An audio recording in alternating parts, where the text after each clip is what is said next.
What's up, everybody? Welcome to SnailMail. SnailMail. Thank you. That's what I was waiting for. Was that the cue? That was the cue. All right. SnailMail. We are here on your guys' Friday. Happy Friday to everybody. Hope everyone's looking forward to the weekend. I get to go camping. Whoop, whoop. Excited. I'm excited for you. Get to play with a chainsaw. Maybe. Probably. I'm going to make a fire.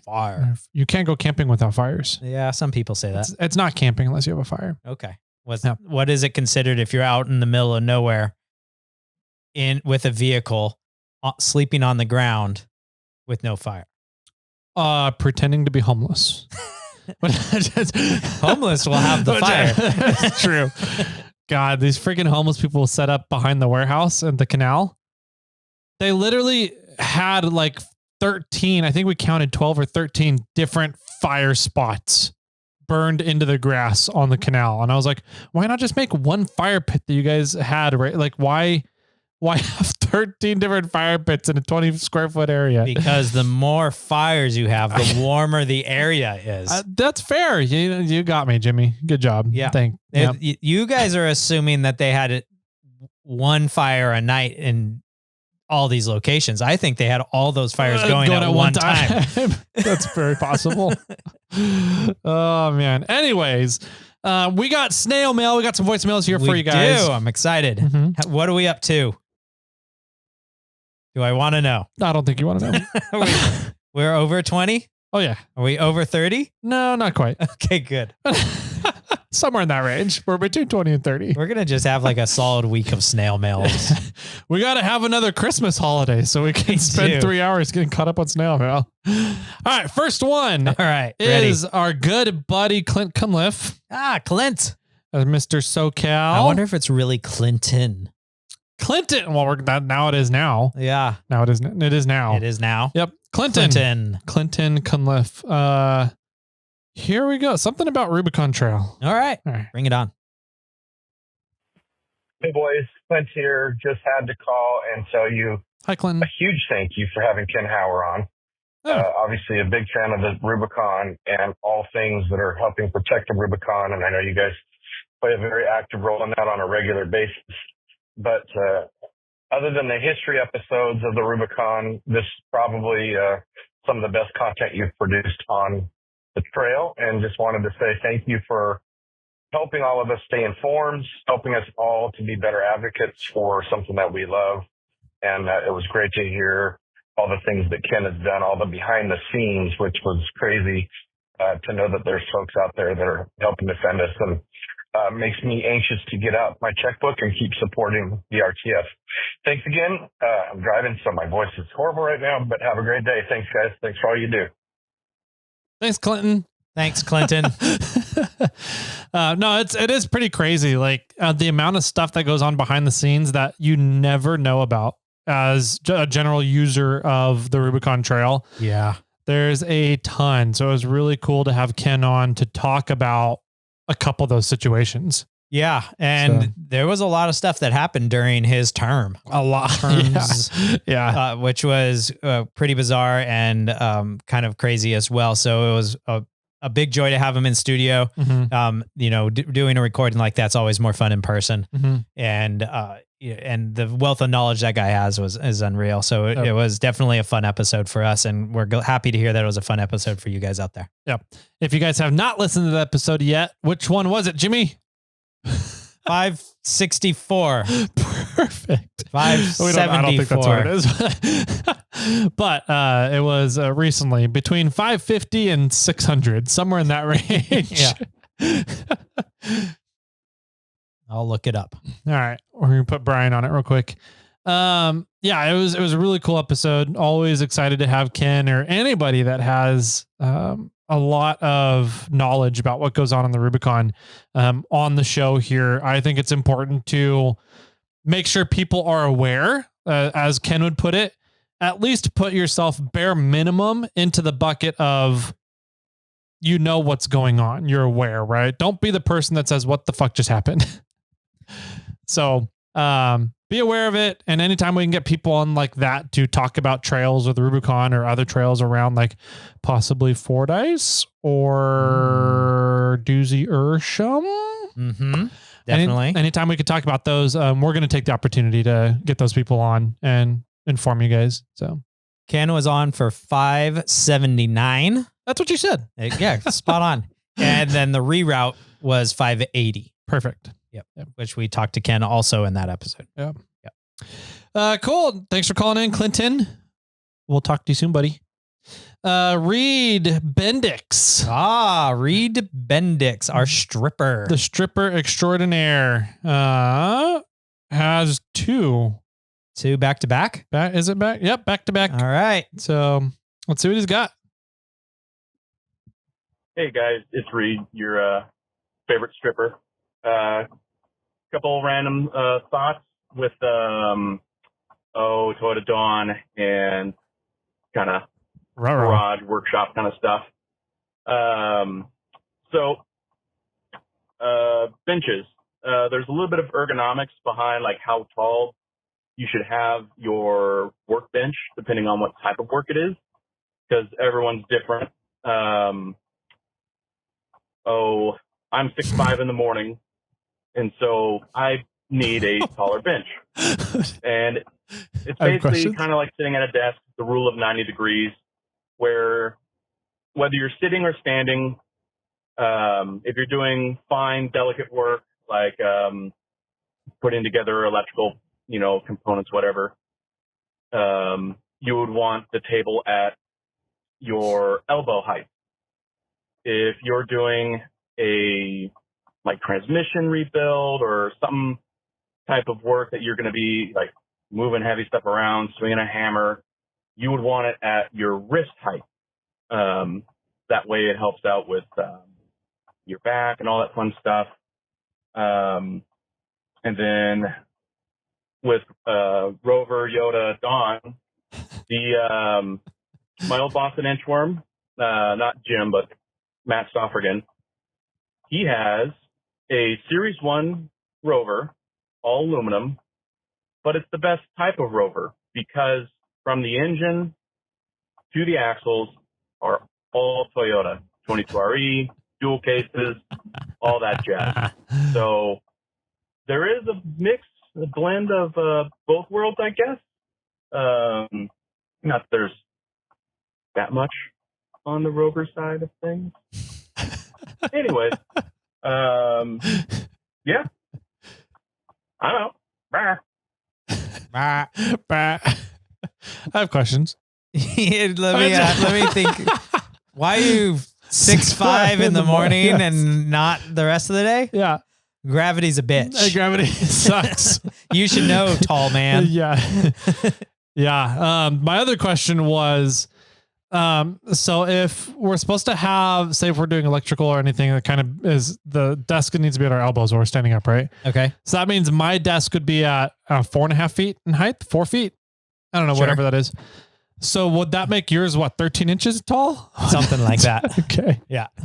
Just making sure. That was my other question. 13 inches below yours. Yeah.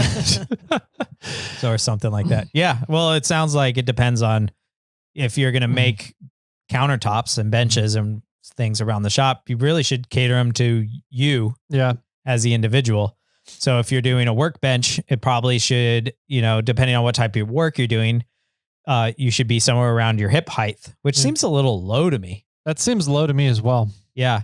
And if you're doing fine tuning stuff, then it should be up around elbow height, which seems a little high to me. But I think if you're sitting down at something, you want it to be elbow height. If you're standing up at something, you probably want it to be waist height-ish. Yeah. Belly button height, maybe? Belly button. Yeah.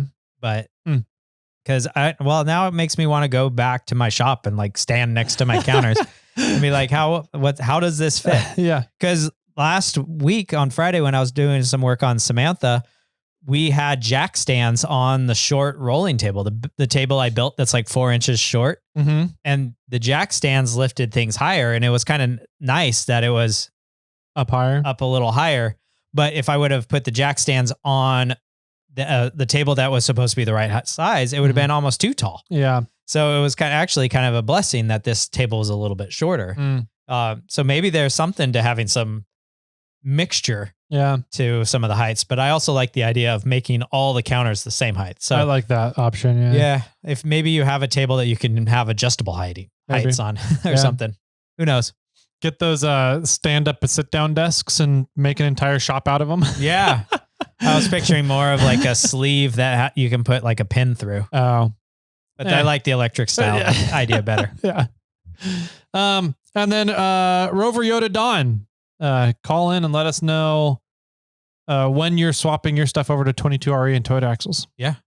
That's be good to know. So, Yep. All right. So Reid called back. He did. All right. He probably wants to correct his overall height. Maybe at the PM. Yeah, maybe. Let's see. Hey guys, it's your favorite stripper again. This is kind of expanding on Zach from Oklahoma's thing with having tools with them, where when I would race dirt bikes, District 36 Harris Scrambles, I would need tools for, in the pit if something happened or at camp, whatnot. And the cool trick that I learned was, even though I have all the tools I can think of back at my shop, home base, whatever, the toolbox that I would take with me to all these events, if I needed to work on the bike, whether it was, change the spark plug out or, put a new piston in it, I would use the toolbox first and pull all my tools from there to make sure that I had all the tools that I really needed while, at a race, whether it was at Fort Sage or, Shasta, whatever. And then I would make a list of if there was a socket or spring pliers, whatever that I needed from my home kit. I would make sure to order, a cheapo version from Amazon, whatever, and then put that in the toolbox that I would take with me to events. So just one way of doing it. I'm sure everyone else does that, but if someone that doesn't know, now they know. Okay, bye. Yeah. So actually the Rovers, going back to Dawn, Rovers After Dark's, one of their most recent episodes is about tools. Mm-hmm. And they were kind of talking about this exact thing. And they said, whenever you work on your rig, use the tools that you use while out on the trail. Yeah. First. And for this exact reason. Mm-hmm. And trying to figure out what tools you have or what tools you don't need or what tools that you're missing for this exact reason. And I think that's a great idea. Something that I've not really adopted myself. I kind of had my trail tools and then was buying tools for the shop. Yeah. I went sort of, I don't know if that's backwards or more normal. I'm not quite sure, but I acquired shop tools later. Yeah. And I always had my tools that I would go wheeling with, and I'd always use those. And then I would always be using those. And then I started acquiring more tools for the shop. Yeah. So I think that helped me already have my packed set of tools that I needed. Mm-hmm. But if you're going from a massive shop setup, figure out what tools you're using, then start getting those for your trail tools. Yep. Then only use your trail tools, like Reid was saying, to do the jobs on your vehicle. And then if you need more tools and you go and get a tool from your shop setup, either throw that one in the bag and order a new one for your shop or order a new one for the trail. Yeah. Either way, I think that's a fantastic idea to try to figure out what tools you need for your vehicle instead of just buying a kit that has like 100, or I mean, let's try to be real, like 10 quarter inches, that go from metric style of like 6 to 13. And then you get, 15 3/8 that go from 8 to 19. And then you get 10 half inches that go from 14 to 21. Yeah. How many overlaps are in there? You don't need all those tools. Yeah. And I think adapters go a really long way for some off-road use because for trail stuff. For sure. Maybe you only take all the 3/8 and then you take an adapter from 3/8 to quarter and you take those really low ones if you need them, and you get the adapter that's 3/8 to 1/2 inch for the really big ones that you need. But also, I mean, with Toyotas, it seems like, I mean, it's a rare day if you need anything other than 10, 12, or 14, then maybe 16, 17, and 19. It seems like those are all the sizes you kind of need. So I think this is a good idea that Reid said is, use your trail tools. For me, I'm trying to whittle down my trail tools and see what I don't need, what I can be taken out. And I think with working on Samantha, maybe I will just start pulling my trail tools out when I'm building Samantha, use those, and that'll help determine what tools I have in my toolkit that I'm not using. Yeah. Which would be good for me, which is an opposite way of thinking, but yeah. No, it's definitely, even if you've done that before, it's always good practice, in my opinion, to repeat that exercise, like maybe once a year kind of thing. If you need to work on your vehicle, just pull out your trail toolkit and be like, all right, can I get this job done with these tools? Yeah. And see how it goes. I try and do that as much as possible, except for the jobs that I've already done with the toolkit, with the trail toolkit. Sure. And I'll be like, I'm going to go grab my garage tools. Okay. Kind of thing. But it's a good exercise, and it's a good point, and really goes a long way to make sure that you can take care of jobs you need to do out on a trail. Yeah. So. It goes to make sure that you are going to be self-sufficient. Yep. Absolutely. Thanks. If you don't want to be self-sufficient, then wheel with somebody who does that exercise. Yeah. And hopefully you guys have a similar vehicle, because if he's doing that exercises, he might not have the 11, 13, 15s that you might need. Yeah. Yeah. Or equivalent standards, or however you want to put it. All right. Next up is Craig, Oklahoma. Beer Craig. Oh, Beer Craig. Yeah. Haven't heard from you in a while. Yeah, it's been a bit. Let's see what he's got to say today. Cool. Hey, it's Beer Craig from Oklahoma. Longtime listener, longtime caller. I am listening to 583, and I paused it where we're talking about like the moving into a retirement home. So I've said before, I drive a truck. I've said like SnailTrail Truck Mafia or something, like, because you'll have semi-drivers. But I do food delivery. So I drive a semi, and I deliver to restaurants and retirement homes and hospitals and this and that, places that serve food. And so the feeling a flatbed through a dining area hit home with me. Because I do that at retirement homes, I do that in restaurants and all that. If you are moving anything through a space where someone else is and you do not belong there, they hate you. It is a thing. I don't know why. Before I drove trucks, I was a chef for a while, and so I know Spanish, and I know enough Spanish to get into a fight or maybe solicit a prostitute, probably at the same time. But get in a fight with the prostitute. I hear the things that are said to me in English and Spanish, and sometimes Korean, but I don't know Korean very well.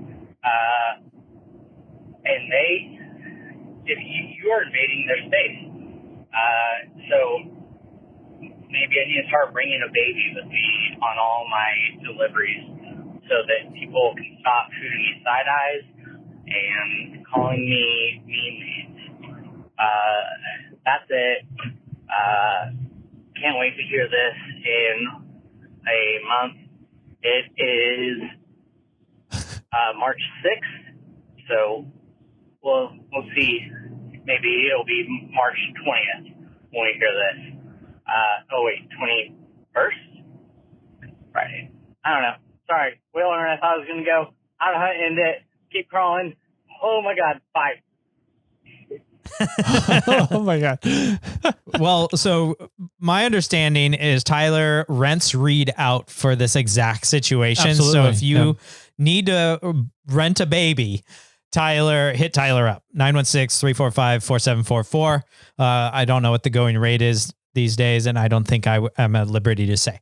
12-pack of Simply Lemonade for a day of a baby rental. Yeah. Strictly for making old people smile. Yes.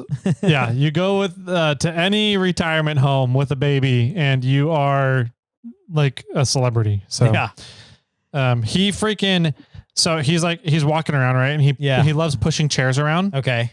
We went out to my grandmother's place for dinner on Monday. Sure. A couple days ago, right? He took his fucking high chair and pushed it all the way to the other side of the dining area. And it's like it's like a 500-person dining room. Right. And he just pushed it all the way over. And so the secretary went with him and just kind of following him, and everywhere he's going, people were just loving it. And I was like, man, if I went and tried to push a high chair all the way to the other side of the dining area, it'd be like the situation that Beer Craig was just talking about. You'd get in the fight with the prostitute. Exactly. Yeah. And she'd be like, well, what do you want me to do with this high chair? In Korean? Yeah.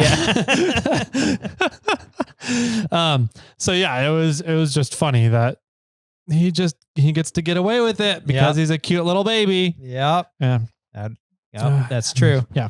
Now, if we could figure out a way to be cute little babies, not possible. we would get away with it too. True. Yeah. All right. You got to shave your head, waddle around with a little pot belly. Right. That's what you got to do. Definitely. Beer Craig, if you are on Instagram, oh, by the way, this is a little later than March 21st or whatever. It's sorry. April. We probably 4th. would have been right on schedule if we had released an episode instead of going to Uncle Tom's cabin. True. Anyways, hit me up. I might have something for you. Truck Mafia. Beer Craig, hit me up on IG. Sweet. Yeah. Beer Craig called back. Oh, okay. It was immediately 10 minutes after that phone call. Okay. So he might have got a little further along in the episode. Maybe. Let's see.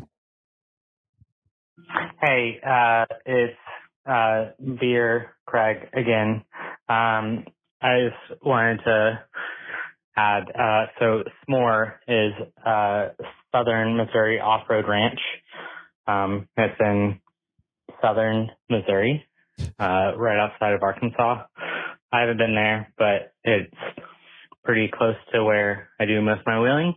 So, again, long-time listener, long-time caller, long-time not knowing how to end phone calls, long-time awkward, and thanks. Keep crawling. Bye. Too funny. Embrace the awkwardness. Yes. I think this is a thing now. Yep. Especially for Beer Craig. Yeah. Wasn't he the originator of that? I think so. Yeah. Okay. I don't know how to hang up. Yeah. So I'm just going to hang up. Yeah. Bye. Absolutely. Thanks for calling in, Beer Craig. And there you go. Zach from Oklahoma. SMOR is the Southern Missouri Off-Road place. Park? Off-road ranch. That's what it was. Oh, yeah. Off-road is one word in this case. Yep. Yeah. Otherwise it'd be SMOR. SMOR. Yeah, sure. It's the Missouri off. Yeah, SMOR. That's what it would be. Yeah. This morning we were trying to figure out, okay, backing up. This morning I was hanging out in front of the mini assistant's school with one of the mini assistant's friends' dads. So him and I were chatting. Okay. And this couple, we usually sit there and chat for like 10 or 15 minutes after dropping the kids off. And there's the normal people that are taking their kids to school. And there's this family that we've become friends with just through chatting.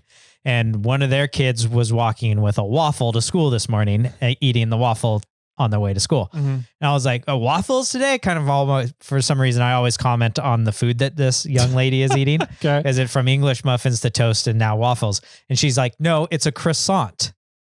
I said, no, that's a waffle. And she's like, no, it's a croissant. This little girl? Yeah. Okay. And I look at the mom and she goes, it's a croissant waffle.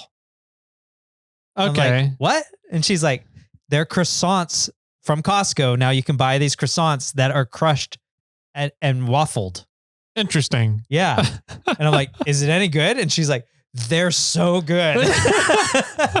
It's like her new favorite breakfast. I'm like, all right, gonna have to get some of those. Could you just take like a Pillsbury croissant dough and waffle and just put it in a waffle maker? I don't know. I think there's a level at which, because she the mom opened it up in front of me, the waffle. Okay. And it had the layers of like a croissant. Yeah. So I don't think just I think they literally crushed a croissant in a waffle maker after it was baked. Oh, I see. Right. Okay. To get the layers. Okay. I don't think if you cooked, just poured the croissant dough in a waffle. Yeah. And then cooked it in there. I don't think it would layer like that. That makes sense. Okay. I don't think. I'm no baker, but you have to do some testing. I think so. If it's as good as it sounds. Make some croissants and just smash them in a waffle maker for 10 minutes. Yeah. I'm down to try that for sure. Report back, Jimmy. Okay. All right. Next up. Moving on. Thanks, Beer Craig. Oh, happy birthday to this fella. Oh, is it Mr. Poole? It is. Yeah. Well, now 2 days ago was your birthday, but happy belated birthday on the podcast. We're recording on his birthday. Yeah. So we're going to listen to his recording and record on his birthday. Yes. Happy birthday. Happy birthday, Uncle Poole. Let's see what he's got. Oh, another mention of Zach from Oklahoma. Here we go. Hey, Jimmy Tyler. Hey, I actually had something for Zach from Oklahoma. Right on. Kind of trying to listen to his organization a little bit, but sounds like he doesn't want to carry that much tools, but carries everything. But he's trying to fit it in a small place. So I've got a mismatch of a bunch of different vehicles all lined up into one, so I can't organize just specific tools.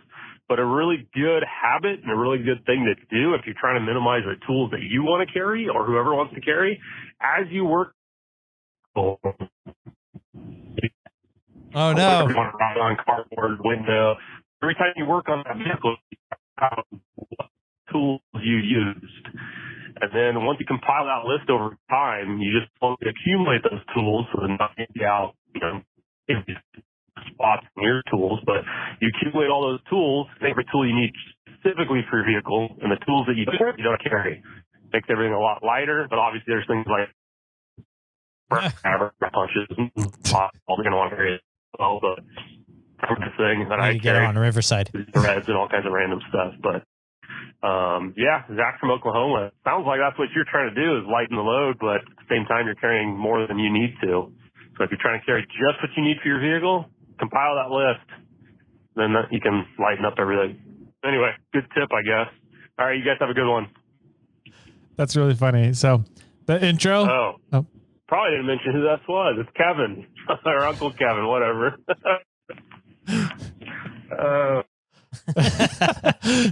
Talk about awkward endings. I think Uncle Poole's got you beat here, Craig.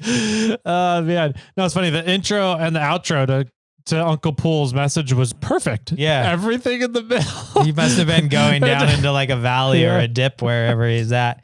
I think we got the gist. In the boonies. Yeah. So he's So I believe the gist of it is whenever you work on your rig, write down on a piece of cardboard the tools that you've used for that job.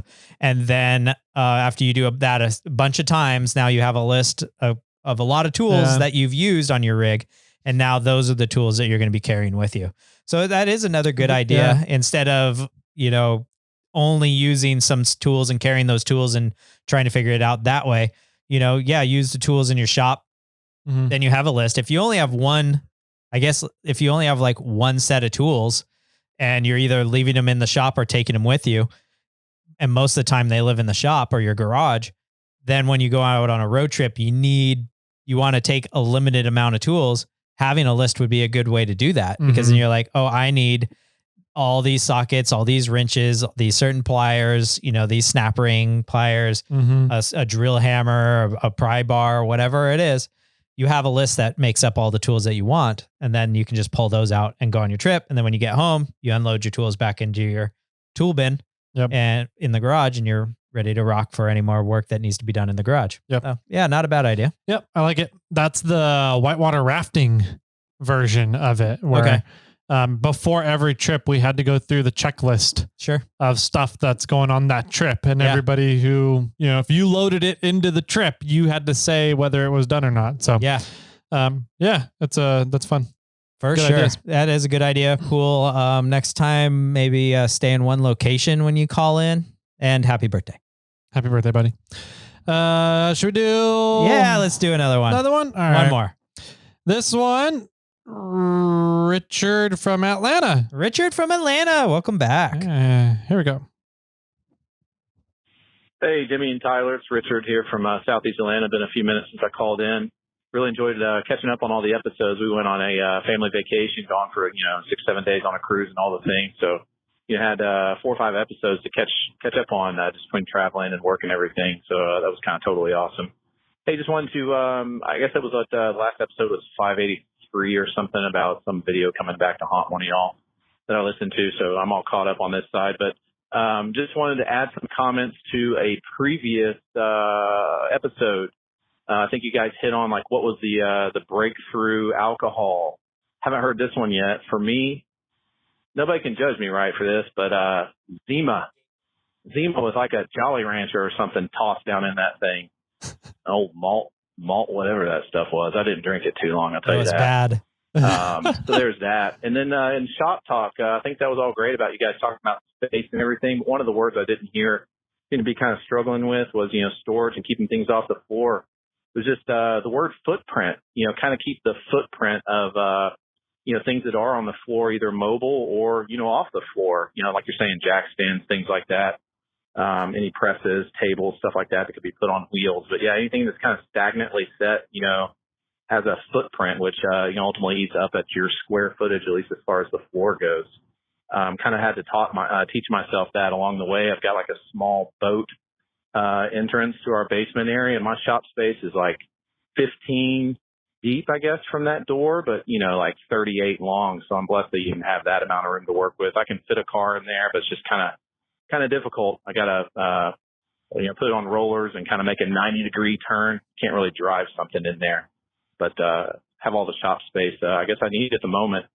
The other thing was hopefully I'm getting this in before this gets cut off. Work phone.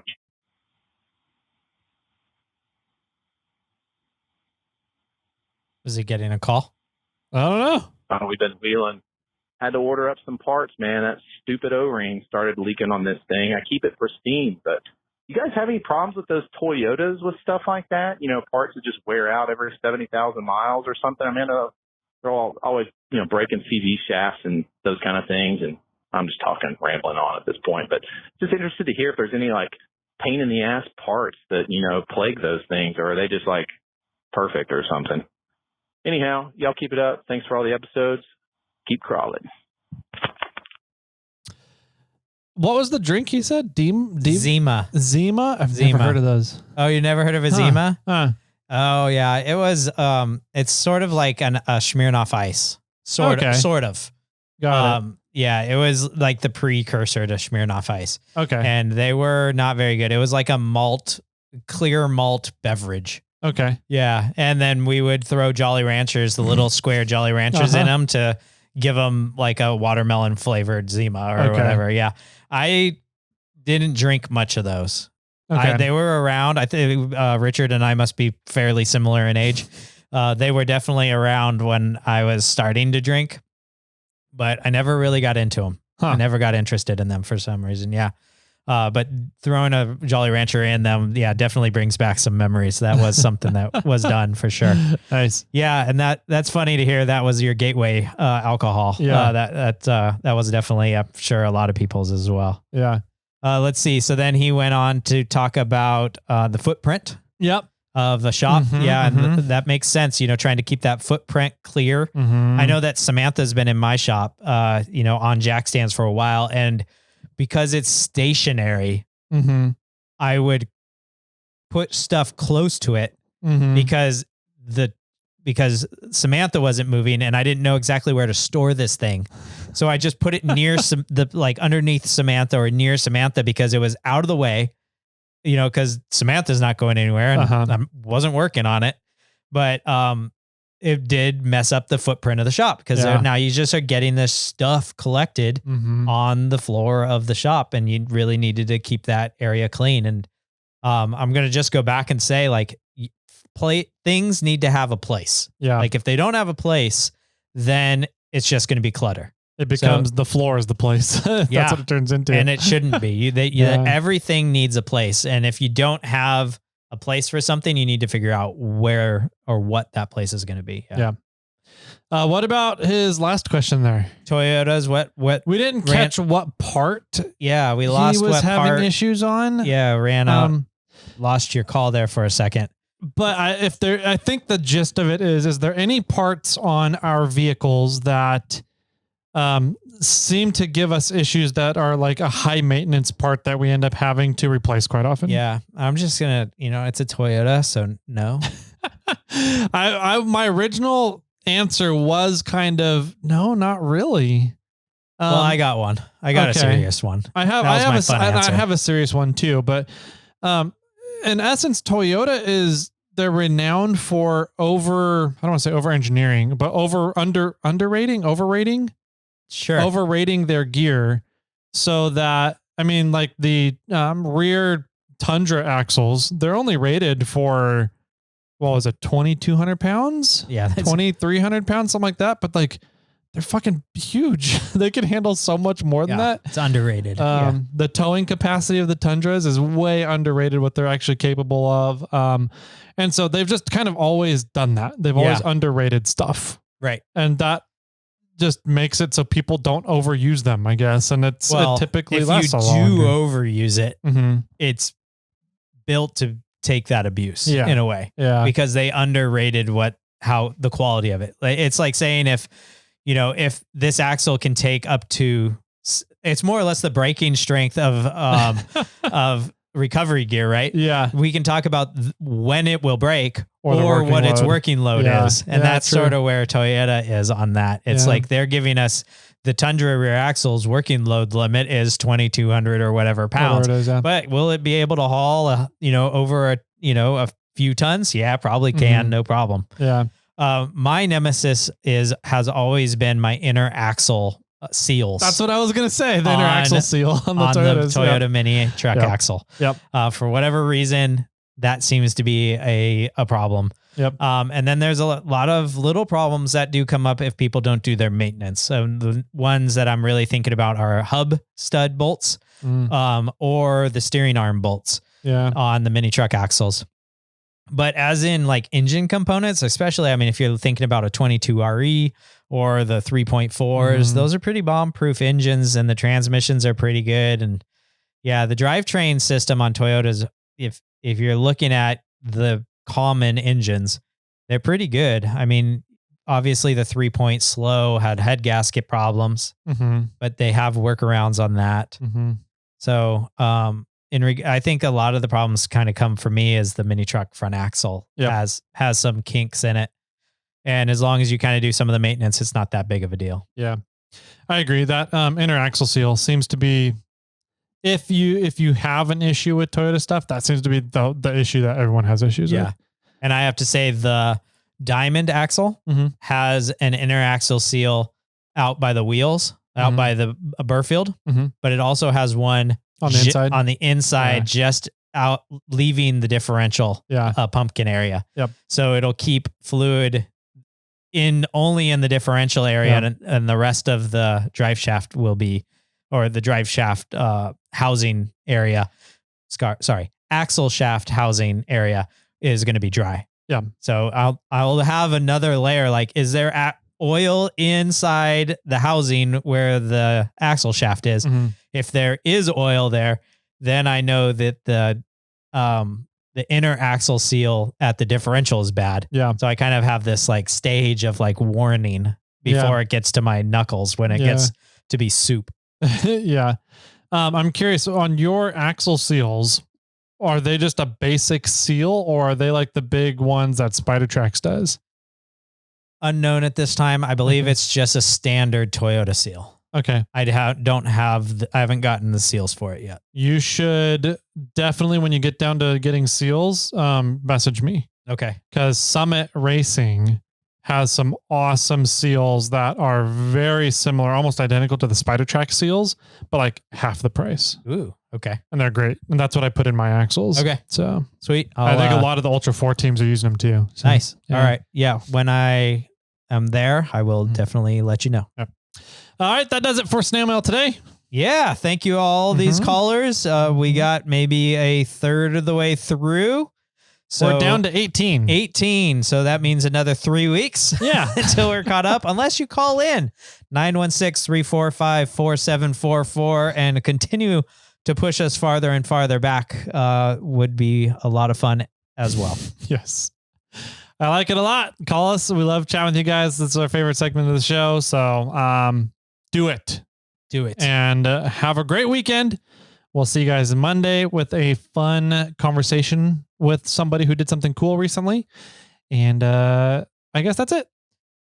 Gone we are. Okay, Yoda. The number you have called has been disconnected.